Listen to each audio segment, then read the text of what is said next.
समस्त मिथिलांचल व्लॉग्स परिवार के हमर प्रणाम। हम प्रणव झा स्वागत करै छी अहाँ सब गोटा के अहाँ के अपन पेज अपन चैनल मिथिलांचल व्लॉग्स पर। और आई के जो वीडियो है ये किछ खास है क्योंकि एहि वीडियो में हम अहाँ सब गोटा के अपना बारे में किछ जानकारी देब। क्योंकि बहुत सारा लोग छथि जिनकर मैसेज रहे छनि जे कमेंट में पूछे छथि या हम लाइव अबै छी तो हुनकर सबके सवाल रहे छनि, बहुत तरह के सवाल रहे छनि। ओहिमे से 10टा सवाल हम चुनि कऽ निकाललहुँ हैं जे बहुत कॉमन छै, मतलब जे बहुत बेर हमरा से पूछल गेल। तो आई सोचलहुँ जे अहाँ सब गोटा के अपन मिथिलांचल व्लॉग्स परिवार के अपना बारे में जे जानकारी छै जे ओ सब जानऽ चाहै छथि से दऽ दी। तो दोसर मोबाइल में हम पूरा सवाल ओ 10टा नोट कऽ के रखने छी और बेरा बेरी हम 10 सवाल के जवाब देब जे अहाँ सब हमरा से पूछे छी। तो पहिल सवाल है जे अहाँ के नाम की है। ये बहुत कॉमन सवाल है। तो हमर नाम प्रणव झा भेल, प्रणव झा हमर ऑफिशियल नाम भेल और घर के हमर नाम वीर है, मतलब ये हम घर में कहल जाइए ओना ऑफिशियली या बाहर हमर पूरा नाम प्रणव झा है। सवाल नंबर 2 छै जे अहाँ कतऽ से छी। इहो बहुत गोटा पूछे छथि जे अहाँ कतऽ से छी।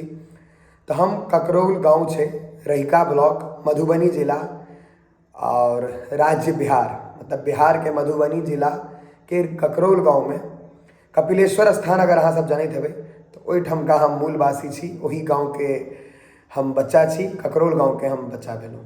तो हमर घर ककरौल भेल। सवाल नंबर 3, क्वेश्चन नंबर 3, अहाँ की करै छी। इहो बहुत गोटा के सवाल रहेगा जे हम की करै छी। तो हम प्रोफेशनली बॉडी बिल्डिंग करै छी। ये एकटा स्पोर्ट्स छै जैमें मतलब एकरा कहि सकै छी जे बॉडी बिल्डिंग एकटा स्पोर्ट्स छै। अहाँ सब गूगल पर कऽ लेबै तो पता चल जायत, हम एकरा शब्द में बयान नहीं कऽ पायब।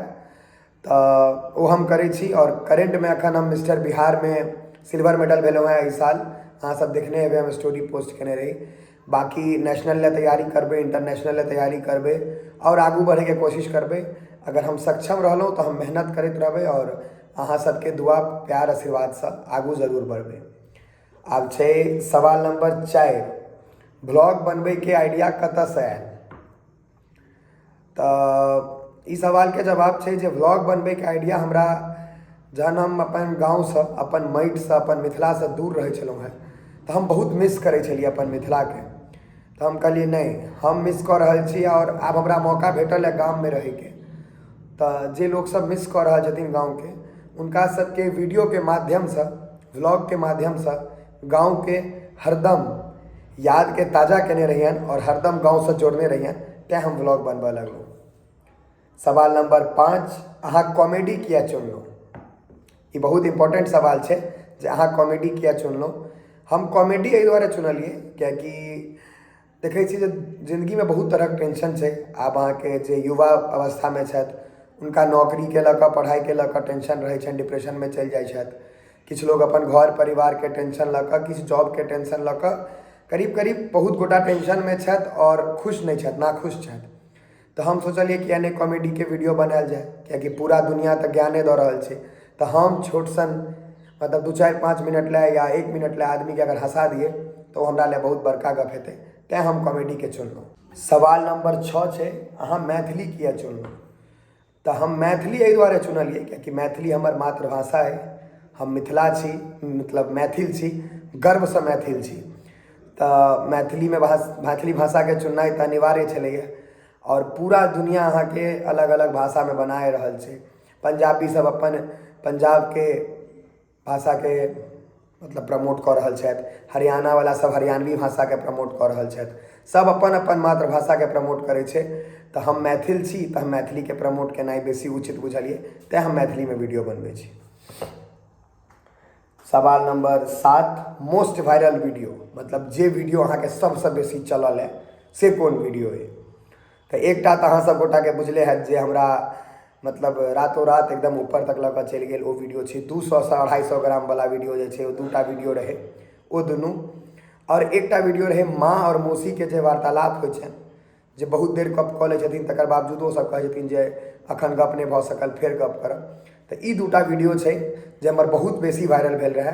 ओकर बाद आब हर वीडियो बढ़िया चल रहा है, अहाँ सबके आशीर्वाद और दुआ से सब वीडियो नीक चल रहा है। सवाल नंबर 8, कंटेंट के आइडिया कतऽसँ अबैए।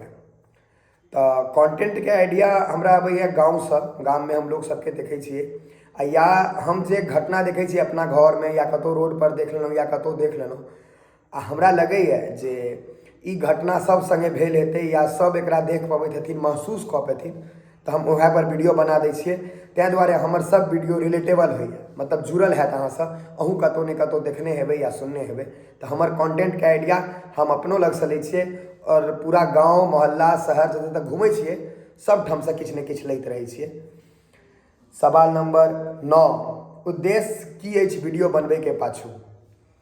तो हमर वीडियो बनबैके पाछू उद्देश्य इएह है जे जते मैथिल छी से एक दोसरसँ जुड़ू, और आपस में कोनो द्वेषके कोनो तरहक भावना नहीं हुए, हरदम मुस्कुराइत रही, हंसैत रही, कोनो तरहक टेंशन नहीं हुए।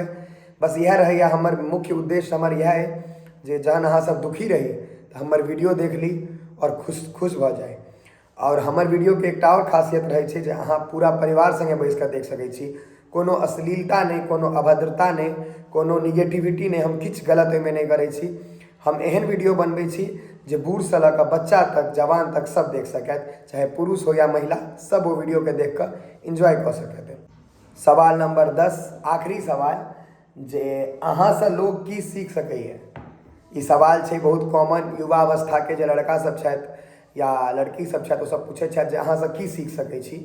तऽ हमरासँ अहाँ एकटा चीज सीख सकै छी, युवा अवस्थाके लड़का सब लेल स्पेशली, जे हम कोनो तरहके नशाके जे पदार्थ छै ओकरा नहीं लै छियै, और अपन सेहतके पूरा ध्यान रखै छियै। किएकि हेल्थ इज वेल्थ अंग्रेजीमे कहल गेल छै, जे स्वास्थ्य छै तऽ सब चीज छै। तो देखो के लगै छी, हम हमर वीडियो देखैत हैब जे हम स्वास्थ्य पर बहुत बेसी ध्यान दै छियै। और दोसर चीज, अहाँ हमरासँ एकटा और चीज सीख सकै छी, जे अपन मिथिलासँ, अपन जमीनसँ, अपन लोकसँ बेसीसँ बेसी जुड़ि कऽ केना रहि सकै छी।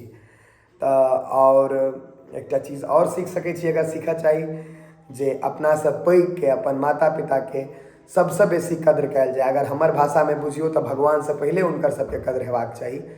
बाकी ई हमर इन्फॉर्मेशनवला वीडियो छलै, अहाँ सब गोटाके बहुत बेसी सवाल छलै, तऽ हम सोचलहुँ एक बेर जवाब जरूर दऽ देल जाय। उम्मीद करै छी अहाँ सबके सब सवालके जवाब दऽ पेलहुँ हैं हम, और आशा करै छी जे अहाँ सब अहिना हमरा ऊपर प्यार और आशीर्वाद बनेने रहबै, और हम अहिना आगू बढ़ैत रहबै। तऽ फेरसँ सब गोटाके हमर प्रणाम अइ। जय मिथिला, जय मैथिली,